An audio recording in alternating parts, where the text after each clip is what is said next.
15 টাকা আপনি গোসল টোলে সবই করতে পারবেন। অনেকে জিজ্ঞেস করে না, যারা বুঝে না তাদের তারপরে লেখা আছে ওই যে মহিলা লেখা আছে, পুরুষ লেখা আছে। আবার অনেকে জিজ্ঞেস করে ভাই কয় টাকা, আমরা বলি টয়লেটে 10 টাকা, পোশাবে 5 টাকা, গোসলে 15 টাকা। মহিলার গোসল করা জায়গা আছে, পুরুষের গোসলখানা খোলা, আর মহিলাটা রুমের ভিতরে আছে। মানে মহিলা টয়লেট একজন করতে পারবে, পুরুষ টয়লেট 2জন করতে পারবে। মনে হয় আসে 1-150, আগে বেশি ছিল, আগের হিসাব বলা যাবে না, আগে 250-300, কিন্তু এখন মানে 1-150 কম। এখানে আছে ওই যে সিটি কর্পোরেশন আছে একটা বাইরে, তারপরে বিআইডব্লিউটি আছে ভিতরে, ওয়াশঘাটে আছে, ওই শ্যামবাজার আছে। এগুলা পানি কারেন্ট বিআইডব্লিউ সরকারি, এটা তো যখন ইজারা হয় তখন মানে চেয়ার লেখা থাকে, টেন্ডারের কাগজে লেখা থাকে। পানি, বিদ্যুৎ বা বড় ধরনের কোনো এগুলা সরকার বন্ধ করবে। ছোটখাটো ধরেন 10, 20, 50, 100, 500 টাকার কাজ এগুলো আমরা করাই। ক্লিন আমরা করাই, ক্লিন করতে যা সামগ্রী লাগে এগুলো আমরা কিনি।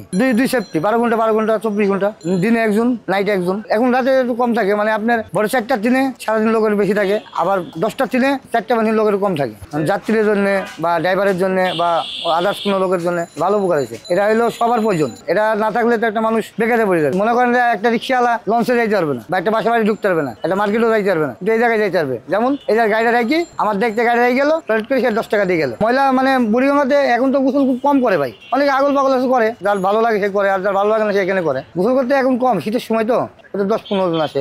আমাদের ডিপের পানি ভাই, লাইনে পায় না, ডিপের পানি, সেই হিসেবে এখন করে। তার যেমন অবিরোধ ভাই। অনেক যাত্রী কেবিনে আসে, তারা কেবিনে বাথরুম আছে গোসল করতে পারে, কিন্তু যারা ডেগে আসে তারা কিন্তু গোসল করতে পারে না। যেমন জার্নিং করে এসে এক রাইতে একদিন, তার গোসল করতে মনে হচ্ছে, সে কি করে এখান তো নাই, সেই দেখে এখানে গোসল করার সেবা আছে, এখন তার কাছে লুঙ্গি নাই। এখন আমাদের এখানে যে ভাই লুঙ্গির ব্যবস্থা আছে, জি ভাই লুঙ্গি শুধু আপনি গোসল করতে পারেন, আমাদের জাস্ট 15 টাকা, লুঙ্গির কোনো ভাড়া নাই। 3 বার এই বাথরুমটা ক্লিন করি, এটা আমরা হারপিট ব্যবহার করি, হুল পাউডার ব্যবহার করি, এইসব দিয়ে ব্যবহার করে বাথরুম ক্লিন করি। যারা বাথরুমে যাবো তারা মনে করেন এখন বর্তমানে জুতা লয়ে ঢুকতে পারো, কিন্তু যখন ক্লিন করি তখন 2 থেকে 3 ঘন্টা জুতা এখানে ওই জুতা পরে যায়। কেন পাবলিক টয়লেট তো ভাই সবাই তো সব বোঝেন, অনেকজনে শু জুতা পরে, যেমন এই জুতা পরে যায় পুরো টয়লেট ঢুকে গেছে, কোন যায় না ভাই আপনি জুতাটা খুলে যান। শু জুতা আছে কিন্তু আপনি রশিটা খুলতে বিরক্ত লাগবে, আপনি জুতা সুতা ঢুকে যান। এই জন্য আমরা 3-4 বার এরকম মনে করেন পানি মনে মাইরে ক্লিন করি। এটা সুবিধাটা তো অনেক ভালো ভাই। আপনার যখন আগে পাবলিক টয়লেটটা ছিল না, তখন এই সাইডটা আপনি হাঁটতে পারতেন না পেশাবের কারণে, এত গন্ধ। মেইন উদ্দেশ্য আপনার মনে করেন এই সাইডটা রুংরা থাকতো, যে বাথরুমটা যদি না থাকতো এই সাইডটা রুংরা থাকতো আগে। এখন বর্তমানে সেবার কারণে এই পাবলিক টয়লেটটা রাখনে, এখন আর সাইডে কেউ পেশাব টেসাব করে না, সবাই জানে একটা পাবলিক টয়লেট আছে। বেশিরভাগ মহিলারা ওয়াশরুমে যায়, বেশিরভাগ গোসল মাসল করে না, ওই একবারে দুই যায়। এই বিআইডব্লিউটি এর পাবলিক টয়লেট বাৎসরিক ইজারা হয়, ইজারাতে আমরা পাই। এখানে গোসল করে ঘাট শ্রমিক, তারপরে গাড়ির ড্রাইভার, ভ্যান ড্রাইভার, রিক্সা ড্রাইভার, সিএনজি ড্রাইভার।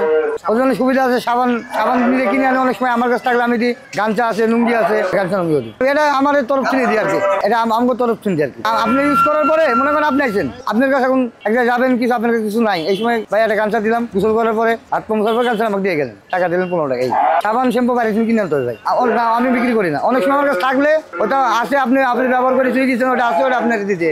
এখানে যারা ঘাট শ্রমিক আছে, ভ্যানওয়ালা আছে, রিক্সাওয়ালা আছে, এরা রেগুলার করে, তারা এখানে থাকে আর কি। ডিসকাউন্ট এখন একটা মানুষ এক জায়গায় থাকলে অনেক সময় ডিসকাউন্ট হয়ে যায়। যারা এরা থাকে পারমেন্ট, এদের সাথে হিসাব এক হবে না। এমনও আছে ব্যবহার করে টাকা দেয় না, আসে না, আছে। এগুলো সব জায়গায় ভাই, ভাত খালে তো একটা ভাত পড়বেই, এটা আপনি যাই করেন এটা হবেই। এটা ব্যবসায় এক ধরনের আবার দায়িত্ব, এটা তো সেবামূলক একটা প্রতিষ্ঠান, সেবামূলক না, এটা দায়িত্ব আবার ব্যবসা, দুটোটাই। আমাদের ক্লিন করা লাগে, তারপরে যে রিক্সা রাখে মানুষ, গাড়ি ঘোড়া রাখে, দেখা লাগে, বেগপাতি রাখে, সবই তো আপনার বাথরুম টয়লেট এগুলো দেখাশোনা লাগে আর কি।